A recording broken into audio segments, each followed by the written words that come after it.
Здравейте, аз съм Юлия. Днес ще ви покажа сватбена торта, такава каквато приготвям по време на реална поръчка, докато организирам меню за 350 души, както в този случай. В този клип ще видите накратко реалния процес: сглобяване, крем, захарно покритие и декорация.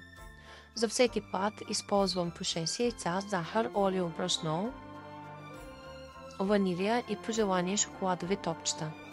За тази триетажна торта направих 12 такива блата, пухкави леки, без готови смеси. Всичко домашно и истинско.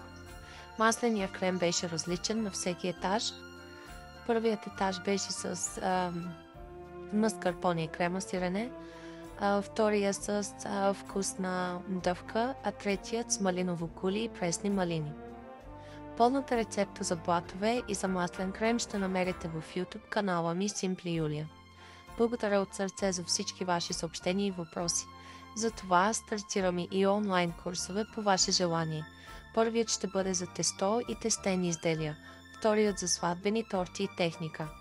Ако искате да участвате, просто напишете долу в коментар курс тесто или курс торта.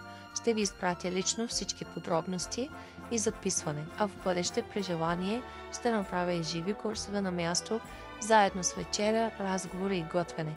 Но първо тръгваме онлайн. Благодарности, че сте тук. Ако искате пълния урок стъпка по стъпка, оставете курс торта или курс тесто и го правим.